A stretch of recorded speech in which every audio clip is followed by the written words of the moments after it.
So today is a fun day. Today is the day I'm not looking forward to, but I got to get it done. It's a nice balmy, almost 90 degrees in my shop. I got the fan going, which I have to turn off when I'm working because it gets too loud. But basically, working on the truck again, and what I'm replacing is this unit here. This is the Hydroboost unit. And this is, my truck is in 05, but this is for the later models. They all fit, but the only difference is that this hole here for the brake pin is a little different. And if we come over to my truck, what you can see, if I go down low here, you look at the side tire over there. I don't know how well you'll be able to see it, but there's basically hydraulic oil that's leaking down there. Maybe if I come around here a little bit better. Maybe you can see it there. There's the oil hitting the ground. You can see how spotty it is. Basically what happens is on these trucks, while the Hydroboost unit itself is good, basically what happens is there's seals inside here, and then this joins up to the outer part, and then there's a weep hole, and basically it starts to leak. And when it starts to leak, it makes a giant mess underneath your truck. But unfortunately, before we can get to doing that, what we have to do is we're gonna have to pull the seats. This one, and I'm probably gonna pull the passenger, but at least for now the driver's side, because eventually what I gotta do is I gotta get up underneath in there, and there's 4 bolts that I gotta take off for that. And then those 4 bolts that come through the firewall are these ones right here. So basically you got to take the driver's seat out. You don't have to take the driver's seat out. I'm going to take it out because if you take it out, then basically it gives you more room to be able to lay on the floor to reach up underneath the dash, because there's a few parts that you have to take out. There's the 4 bolts, there's a lock tab, and a couple other things underneath there. So, hello dog. You guys stay in the shop. No, you guys stay inside. Yeah, you guys stay inside the shop. Yeah. So I'll get the seat out and I'll get working on that, pull the truck in, and then I'll show you what's happening and the mess that this thing makes when that seal starts to leak. Okay, so you can see I got the seat out. Now, taking the seat out wasn't very difficult. Just a couple of things. So, front side here are just nuts. Back sides on both sides are actual bolts. Now, what you'll notice is that these aren't a standard bolt. You'll see how they're almost like an inverted Torx. Now, I mean, you can go and spend the tools if you want to do this properly, but if you're in a pinch, the fronts are just a 6.15 and the backs, so these are the fronts, so just a 6.15, and the backs just a 6.12 millimeter. Do note that the backs are through, so they can be a little bit rusty and crusty, so just take that into consideration when you are removing those. And then when you're putting them back in, I would suggest to just throw a little bit of anti-seize in that to make sure you don't get into any problems. So now I got the seat out. It's going to be undoing a bunch of the stuff for the Hydroboost unit. And while you can't get a good shot of all the bolts, you can see like right here, right in there is one, and there's 3 other ones like that. So you just take out those 3, and then once you take out those 3, you come up to the front,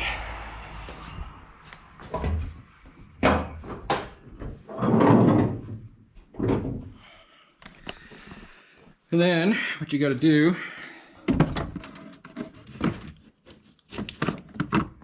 is take out these 2 bolts. There's 2 bolts. There's one on each side. There's 2 bolts here, one on the other side and one there. And you take that off. It pulls your master cylinder off. And once you got the 4 on the front, then this whole thing can come off, and it's just 2 hard lines and the soft line. The whole thing pulls out.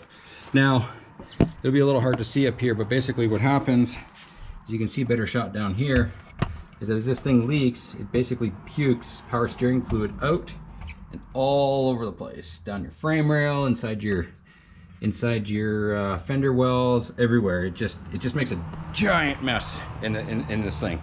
And what I find is the harder I brake, or the more I use my brakes, the more fluid that it goes through.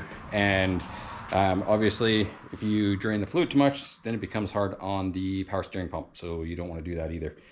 So I'm going to get those bolts out, get that all out, and then I will show you where I'm at. All right, so there's circlips, which we all love and hate. We call those ones the Jesus clips. And I tell you, this clip here, this one attaches to the brake pedal and the brake pedal switch. Man, that thing's nightmares. I've watched videos and I see people pop those things in and out in about 3 seconds. I don't understand how, but it is what it is. So here's the old one. You can see right here, there's a weep hole. And basically, let's turn this sideways. So, let me get some light.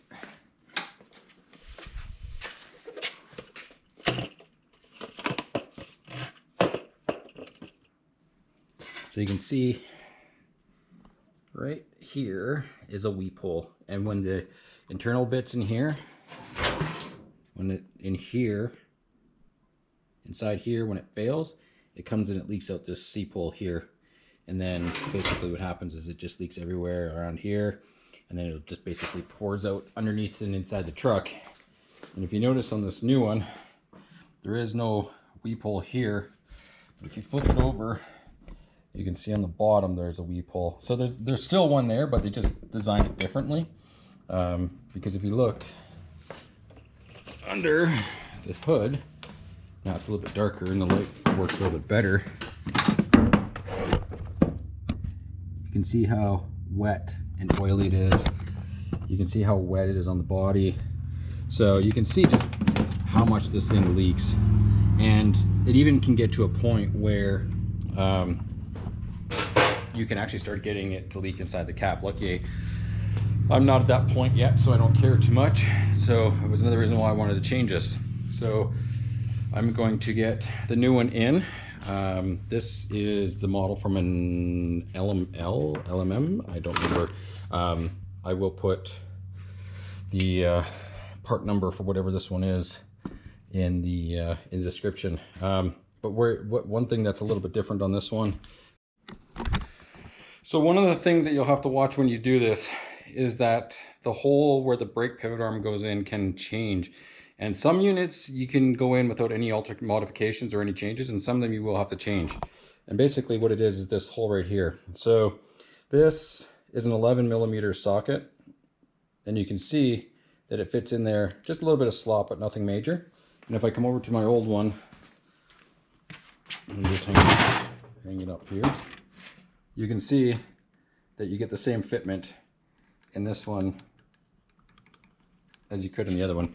So for these ones, I'm lucky and I don't have to do any drilling or any changes to that. So this will be just basically a quick straight bolt-in. So I'll get it mounted to the firewall and I'll get everything hooked up and then we'll go from there. So I just discovered something here and I just want to make note of it for other people just in case. When I put this new one on here, there's a bit of a gap here. What I'm finding is perhaps because of how bad and leaky the old one was, that the push rod was in too far. Basically, I'm finding as long as I'm cinching these down in about an even manner, it seems to be pushing that rod back in.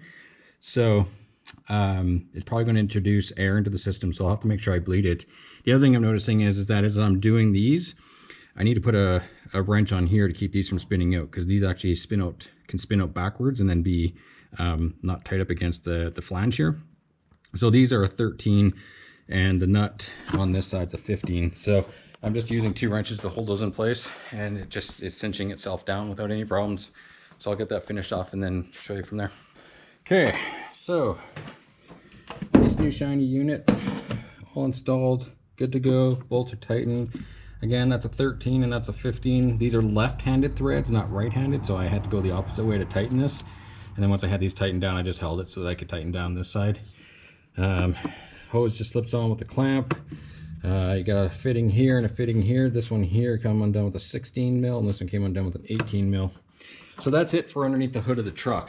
Now we get to have the fun of being underneath the dash again. The 4 bolts underneath the dash. If we're looking at it here,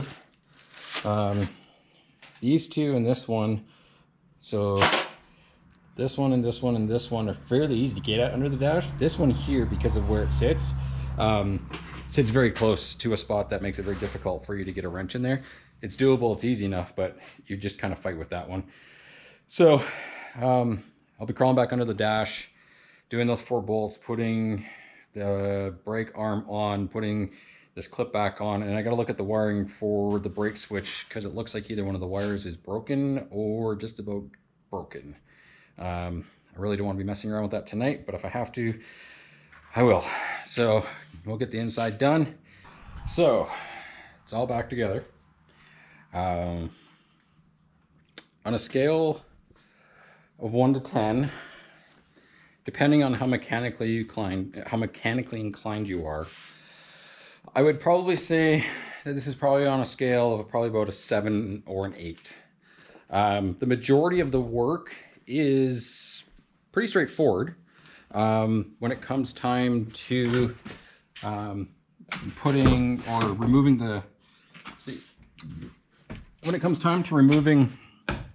the old Hydroboost unit from under here, definitely nothing hard about that at all. It's just the 2 bolts and 3 lines, and then the nice thing is that you don't even have to take any lines off of this. They can stay there. There's enough room that when you have this unbolted, you can pull it back, and there's enough room for you to pull the actual Hydroboost unit out itself. Where it gets a little bit tricky is obviously inside the cab, up underneath the dash. And the reason I say that for is 2 reasons. First reason is the brake switch pin. I watched so many videos and I watched and read so many on that thing, and no matter how hard I tried, I could just not get it to, or figure out how to get it to go out.